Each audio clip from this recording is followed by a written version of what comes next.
The lady I chose to research for this project is Molly Pitcher.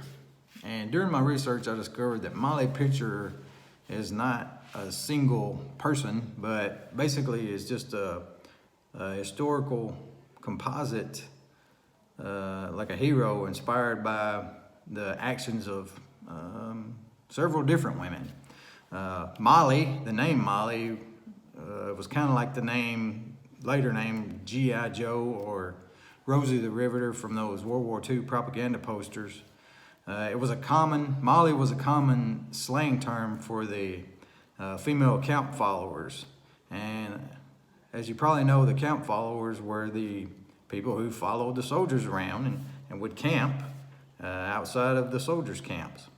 And the camp followers consisted of the wives and the daughters and the girlfriends of the soldiers. Also, there were like industrious women who were looking to make a dollar, prostitutes, launderers, and women who would make cartridges for the soldiers. Many of these women who were camp followers got involved in the battles a lot of times by nursing, doing nurse work, or bringing water. And of course, that's where the picture comes into the name Molly Pitcher. Now, there are a couple of ladies who are believed to be the Molly Pitcher. And one of the ladies, if you Google Molly Pitcher, her name will come up quite a bit. Her name is Mary Ludwig Hayes.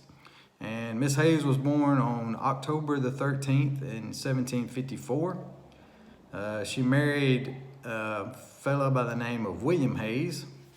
And her husband, Mr. Hayes, he joined the Pennsylvania Artillery, and he served the Continental Army when the American Revolution began. And of course, his wife, when he left, his wife followed him, and she was a camp follower.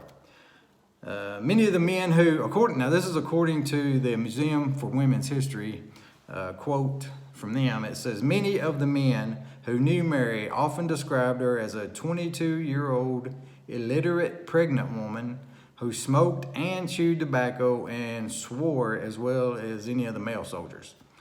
And during the Battle of Monmouth, and this occurred on June the 28th in 1778, it was an exceptionally hot day that day, and Miss Hayes did a lot of work carrying water back and forth on the battlefield to her husband and the other troops out there. In fact, a lot of people died. A lot of the men in the battle died that day from heat exhaustion. But she stayed on the battlefield bringing water and caring for wounded soldiers until her own husband was wounded himself. And when her husband was wounded, she made the decision to take his place at the cannon and began firing the cannon. After the battle, the legend has it that George Washington asked about the courageous woman who he had witnessed out on the battlefield firing the cannon, and found out who she was and gave her a battlefield commission as a non-commissioned officer. For this reason, Miss Hayes became known as Sergeant Molly. Now that is according to legend. There's no historical evidence that George Washington ever actually met Miss Hayes. But after the war, Mary went on to live a domestic life. She stayed married to her husband until he died, and she worked as a maid. In 1822, the Pennsylvania State Legislature awarded Hayes a pension of $40 a year for her service and heroism in the war, and she died in 1832. Another lady who may have been the Molly Pitcher is a lady by the name of Margaret Cochran Corbin. And Miss Corbin was the first woman ever in American history to receive a military pension.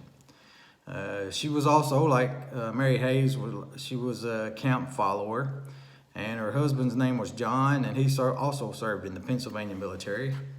And on November the 16th in 1776, Miss Corbin dressed up like a man and joined her husband in a battle on Manhattan Island, the Battle of Fort Washington on Manhattan Island. She helped her husband load and fire his cannon, and her husband was killed during this battle. And when he was killed, she loaded and fired the cannon all by herself until she too was hit by enemy fire. She got struck in the left side of her body. Her arm was almost severed, and she permanently lost the use of her arm after this battle because of their wounds in this battle. The British did eventually win this battle, and Miss Corbin was taken as a prisoner of war, but she was released released to an American hospital. After she healed from her wounds, she joined the Invalid Regiment at West Point, and she served there, taking care of wounded soldiers there as well. After the war, she was awarded a lifelong pension, and she was given a new set of clothes for the ones to help replace the ones that she had lost when she was wounded.